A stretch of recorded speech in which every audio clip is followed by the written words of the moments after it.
मुख्य अतिथि के रूप में विराजमान आदरणीय प्रोफेसर इंद्रदेव तिवारी सर जी, विषय विशेषज्ञ के रूप में मंच पर आसीन चित्रकला विभाग से श्री शिवा प्रसाद मोहंती जी, मूर्तिकला विभाग के सिरेमिक कार्यशाला के लिए आमंत्रित श्री चिरायु कुमार सिन्हा जी, जिन्हें अभी आप सुन रहे थे, ग्राफिक्स विभाग में आमंत्रित छापा कला कार्यशाला में श्री सचिन निम्बलकर जी, आपका पुणे महाराष्ट्र से आगमन हुआ है। क्राफ्ट एवं डिज़ाइन विभाग के लिए श्री बल्लभ कोड़ीवाल जी, जयपुर राजस्थान से आपका आगमन हुआ है। मैं विश्वविद्यालय के इस सभागार में आप सभी विशेषज्ञों का सम्मान करता हूं और हमारे संयोजक गण श्री वेंकट आर गुड़े जी, क्राफ्ट एवं डिजाइन विभाग के विभागाध्यक्ष एवं संयोजक, डॉक्टर रवि नारायण गुप्ता जी, आप भी संयोजक हैं, डॉक्टर छगेंद्र उसेंडी जी, मूर्तिकला विभाग, डॉक्टर विकास चंद्रा जी, पेंटिंग में जो कार्यशाला आयोजित संपन्न की जानी है उनके आप संयोजक हैं।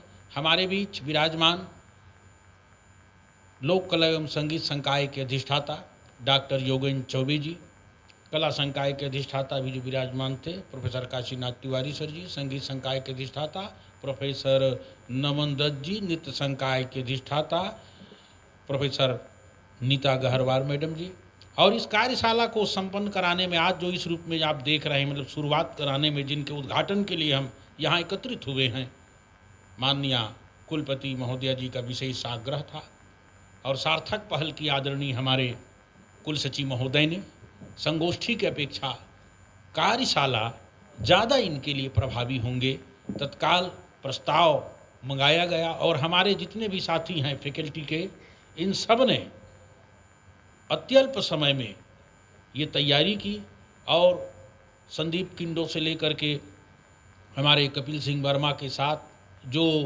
गेस्ट फैकल्टी हैं, हमारे स्टाफ के लोग हैं, शिलेंजित से लेकर के जितने शोधार्थीगण हैं, पीजी यूजी के विद्यार्थीगण, सब ने जो सजाने का काम किया अभिनंदनीय है।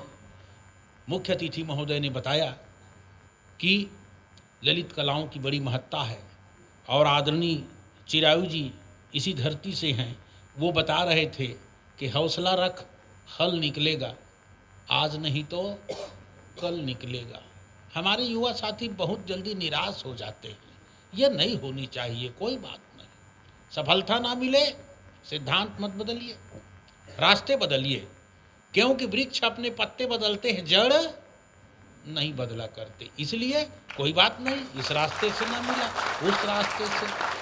अब कुछ बोलूं इससे पहले विस्मित ना कर जाऊं।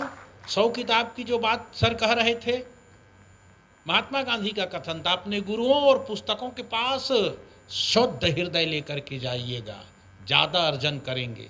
हमारे यहाँ विद्या ददाति विनियम कहते हैं, गुरु शिष्य की परंपरा वाली यह संस्था है। अभिवादन करते हो अच्छी बात है, साधुवाद, पर गुरुजन हो, किसी भी फैकल्टी के हो, बाहर से कोई आए हो, नमस्ते करने में क्या जाता है। 4 चीज का वर्धन फ्री में कर सकते हैं, आयु, विद्या, यश और बल। ये 4 बढ़ते हैं, बोलते हैं।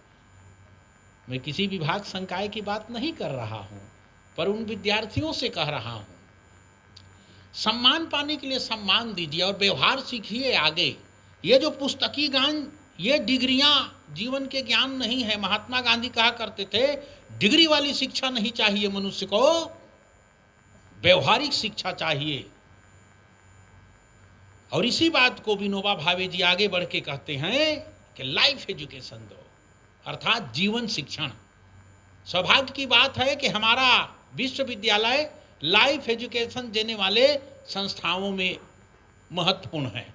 ITI से लेकर के और बड़ी बड़ी संस्थानें तो देती होंगी।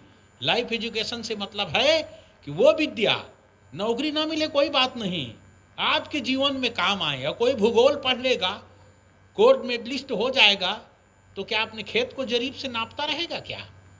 काम नहीं आएंगे। वो नहीं हुआ लाइफ एजुकेशन। मेरे गांव के पास आज भी है, गांव का नाम नहीं लूंगा, सागर यूनिवर्सिटी का भूगोल का गोल्ड मेडलिस्ट अब गांव में पड़ा हुआ था, तो जरीब चलाएगा क्या? पर आपकी जो विद्या है, कहीं भी बैठेंगे, गायन वादन नृत्य चित्रकला की कहीं भी हो, वो काम आएंगे। चाहे आप सरकारी नौकरी में हो, गैर सरकारी में हो, ना भी रहो तो भी वो काम आएंगे। तो ये आपकी जीवन शिक्षण है, और जीवन शिक्षण में लगातार तराशने की आवश्यकता होती है। हजारी प्रसाद द्विवेदी जी का कथन है कि कितनों भी आप लोहा पीट लिए, दिनकर जी भी कथन है, यदि उस चित्रकला में, मूर्ति कला में, उस कला में यदि आपने प्राण तत्व नहीं डालने का काम किया तो आपका हथौड़ा पीटना व्यर्थ है। निर्भाषिक कला है आपकी, कोई बात नहीं, पर वो कला है कि भाषाई बंधन को तोड़ देती है। कोई कश्मीर में भी चित्र बना रहा है, वो केरल में लोग देख लेते हैं। इसीलिए परमात्मा का दूत कहा गया। विवेकानंद जी ने कहा कि ये कलाकार चाहे रंग से हो, राग से हो, रेखा से हो, ये जो जिसकी आराधना कर रहे हैं मानवता की, वे ईश्वर के सांस्कृतिक दूत हैं, कल्चरल एम्बेसडर ऑफ गॉड कहा गया। तो बताइए, ईश्वर के सांस्कृतिक दूत इतने उजड़ रहेंगे? आप लोग नहीं हो, बता रहा हूं, पर जो नहीं किए हो वो अब ध्यान रखना। एजुकेटेड होकर के अकड़ू होने की विद्या हमारी नहीं है बच्चों। क्या है हमारी परंपरा? विद्या ददाति विनयम। तो विद्या वो है, जैसे जल से भरा बादल, फल से लदी हुई डालियां नीचे झुकती हैं, उसी प्रकार मनुष्य यदि विद्या प्राप्त कर रहा है तो उन्हें विनम्र होना चाहिए। मे आई हेल्प यू, ना हम वै भवान, मैं आपकी क्या सेवा कर सकता हूं। ये भाव में जब तक आप नहीं रहेंगे, तब वो भारतीय परंपरा के अनुसार जो विद्या की बातें की गई हैं बंधुओं, वो पूरा आप नहीं कर पाएंगे। बड़े से बड़े कलाकार हो जाइए, पर आपकी विद्या तो ऐसी निर्भाषिक कला है। मूर्ति कला के सामने देखिएगा, एक गाय बनाए हैं, गाय की मूर्ति, और उसमें वो दूध के डिब्बे हैं, उसको लाद दिए हैं। अब कवि को 10-5 पन्ने कार्य करने पड़ेंगे। दुनिया की ऐसी बदल गई हवा, भारत के कल्चर भूल गए, घर घर में कुत्ते बंध गए, गौओं का पालन भूल गए, पता नहीं क्या क्या कविता में लिखेंगे। पर आपने बता दिया मूर्ति के माध्यम से कि देखो, लोग इतने स्वार्थी हो गए हैं, उनको केवल दूध चाहिए, चाहे गाय मर क्यों न जाए। जो कवि शब्दों के माध्यम से बताना चाह रहा है, वो आप अपनी मूर्ति कला के माध्यम से, चित्रकला के माध्यम। एक उदाहरण दूंगा, अक्सर सर जब भी कुछ होता है ऐसा तो मुझको भेज दिया जाता है, अभी भी चला जाता हूँ, चलो भ्रमण करा दें करके। मैं अक्सर बताता हूँ इस बात को, भोपाल में भी बता रहा था। एक विद्यार्थी लंबा कैनवास लेकर के, वो राणा प्रताप, शिवा, महात्मा गांधी से लेकर के खूब चित्रकारी किए थे। अब मैं गया, अचानक एक डेलीगेट आए थे कहीं से, उनको मैं भ्रमण करा रहा था। मैंने कहा, ये देखो, ये हमारा देश, यहाँ बड़े बड़े वीर आए और इस धरती में समा गए। और मैं निकल के आगे जाने लगा तो पेंटिंग का विद्यार्थी MFA कर रहा होगा, दौड़ के मेरे पास आए, गुरुजी बोले, कहा आप जैसा व्याख्या किए हैं वैसा मैंने सोच के नहीं बनाया हूँ। मैं कि आपने अपना काम कर दिया, अब मैंने क्या सोचा, ऐसी बात नहीं है। गुरुजी बोले, हिंदुस्तान में इतने बड़े बड़े वीर हुए, ये सोच के मैंने बनाया था। मैं को वीर कहाँ गए फिर? तो वीर धरती में समा गए कि नहीं? और उसकी व्याख्या में पवन दीवान जी की कविता को पढ़ के कर रहा था। जिसके स्वर से जग मुखरित था, इस माटी में मौन हो गया, चांद सितारे पूछ रहे हैं, राजघाट पे कौन सो गया, इस माटी में राणा सोया और शिवाजी समा गया है, जौहर की गाथा सोई है, झांसी का पथ नहा गया है।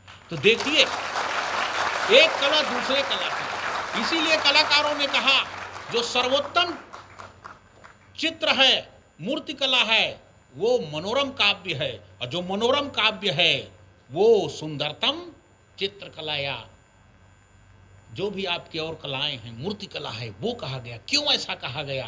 क्योंकि हम देखते हैं, अभिव्यक्ति की बात होनी चाहिए, किसी में भाव की भाव तो उसमें भी आपको मिलेंगे।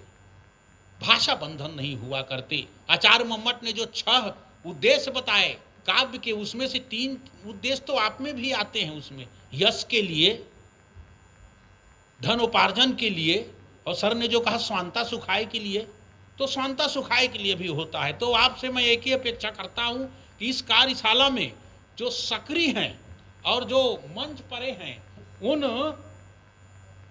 सबकी सहभागिता होनी चाहिए, और जितना आप सीख सकें और कुछ आयोजन सर से करवाएंगे, फिर प्रशासन से निवेदन करेंगे। तो जितने भी हमारे लाइट माइक से लेकर के सबका बड़ा योगदान रहा।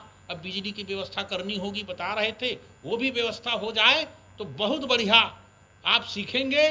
प्रमाद मत कीजिएगा, बस जिनको मंच परे जो होते हैं अगले वर्ष आप लोग मंच पर आ जाएंगे, क्योंकि प्रयास किया गया है जो फाइनल के बच्चे हैं जितना हो सके ये ध्यान में रखा है। तो सीखिएगा, यही अपेक्षा है।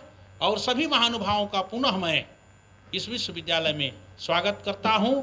जो हमारे अतिथिगण, हमारे एक्सपर्टगण, विशेषज्ञ जन जो आए हुए हैं और बड़े सहजता से हमारे बीच आदरणीय कुलसचिव महोदय का शुभागमन हुआ। और जब भी आवश्यकता होती है, जही का विपत पड़त है और सो आवत यही देश, मुल्ला की दौड़ मस्जिद की भांति पहली दौड़ हम लगाते हैं कि जरा तार जोड़िए आदरणीय कुलपति महोदया जी से और ये सब काम संपन्न करा दीजिए। तो आदरणीय बड़े उदार हैं और हमारा प्रशासन आपके साथ है, इसी अपेक्षा के साथ कि सबके लिए वह मंगलकारी हो, वो कला आप कीजिएगा। जय हिंद, जय जगत, जय छत्तीसगढ़।